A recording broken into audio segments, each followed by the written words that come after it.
নমস্কার বন্ধুরা, সুনিতার হেসেলে সবাইকে স্বাগত। আজকের রেসিপি গজা। নতুন বন্ধুদেরকে স্বাগত জানিয়ে আর পুরনো বন্ধুদেরকে পাশে থাকার জন্য অসংখ্য ধন্যবাদ জানিয়ে আজকের ভিডিওটি শুরু করছি। এখানে গজা তৈরি করার জন্য আমি একটি বোল নিয়েছি। বোলের ভেতরে আমি 2 কাপ ময়দা দিয়ে দেব।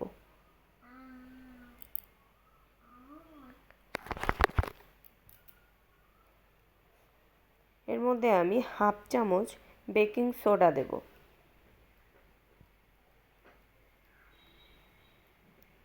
আর দিয়ে দেব ওই চামচেরই 3 চামচ ঘি। এখানে আমি জমাট বাঁধা ঘিটা নিয়েছি।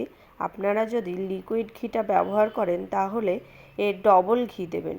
আমি এখানে 3 চামচ ঘি দিয়েছি, আপনারা সেখানে 6 চামচ ঘি দেবেন। এবার ঘির সঙ্গে ময়দাটা আমি ভালো করে মিশিয়ে নেব। আমি এইভাবে ভালো করে মিশিয়ে নিয়েছি। মিশিয়ে আমি ময়াম তৈরি করে নিয়েছি।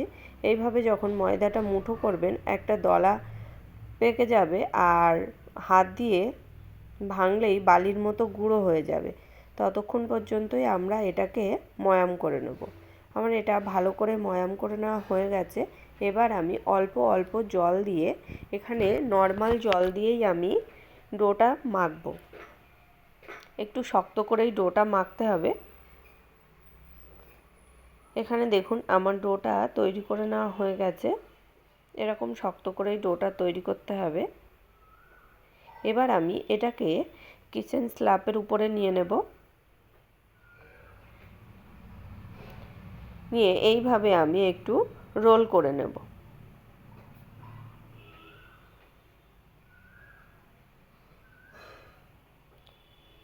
এবার এটাকে আমি হাতের সাহায্যে এইভাবে চ্যাপ্টা করে নেব।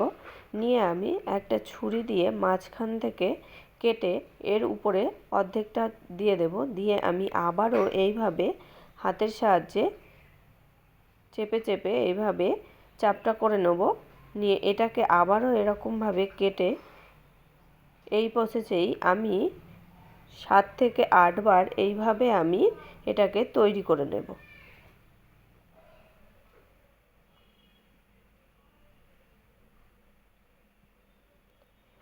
দেখুন এটাকে আমার 7 থেকে 8 বার এইভাবে তৈরি করে নেওয়া হয়ে গেছে। এবার আমি একটা বেলনির সাহায্যে এভাবে একটু বেলে নেব।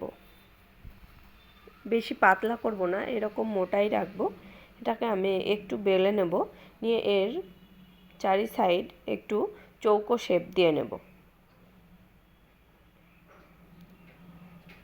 এবার আমি এটাকে মাঝখান থেকে কেটে নেব। নিয়ে আমি গজার আকারে ছোট ছোট পিস করে কেটে নেব।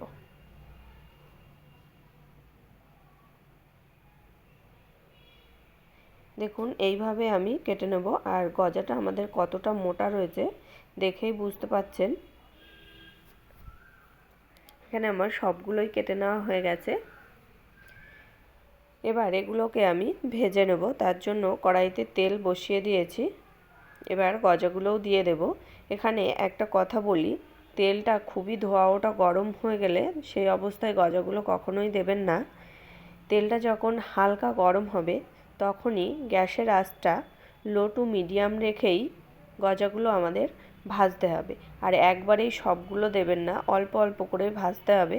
কেননা গজাগুলো তেলে দিলে অনেকটাই ফুলে বড় হয়ে যাবে। তার জন্যই অল্প অল্প করে এখানে দিয়ে ভাজতে হবে। এটাকে আমি এবার উল্টে পাল্টে গোল্ডেন ব্রাউন করে ভেজে নেব।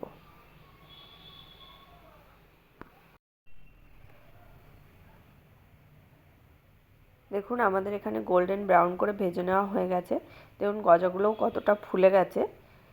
এবার আমি এগুলোকে একটা প্লেটে নামিয়ে নেব।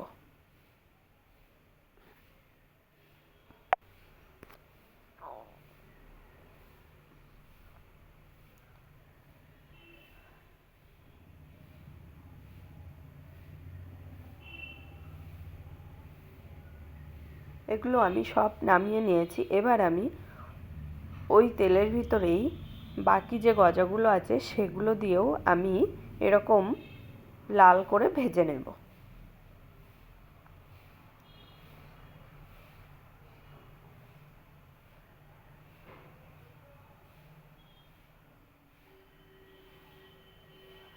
দেখুন এগুলোও আমার ভেজে নেওয়া হয়ে গেছে, ওগুলোও আমি তুলে নিয়েছি। এবার আমি আর একটা কড়াই বসিয়ে দিয়েছি, দিয়ে তাতে 1 কাপ আমি চিনি দিয়েছি, আর এখানে ওই কাপেরই 1 কাপ জল দেব। আর 2টো এলাচকে আমি ফাটিয়ে নিয়েছিলাম, সেটাকেই আমি এবার দিয়ে দেব। এবার চিনির রসটা ভালো করে জাল করে নেব। দেখুন এখানে আমার চিনিগুলো গলে গেছে, রসটাও ভালো করে আমি জাল দিয়ে নিয়েছি। এবার আমি গ্যাসের আঁচটা বন্ধ করে দেব, দিয়ে এখানে ভেজে রাখা গজাগুলো দিয়ে দেব। এইভাবে আমি 3 থেকে 4 মিনিট ভিজিয়ে রাখবো গজাগুলো। এখানে আমি আর দেব না। দেখুন কতটা মোটা হয়ে গেছে রসে ভিজে। এবার আমি তুলে নিয়েছি গজাগুলো। তৈরি হয়ে গেল আমাদের দোকানের মতন গজা। দেখুন কত সহজেই তৈরি হয়ে গেল আমাদের বাড়িতে দোকানের মতন গজা।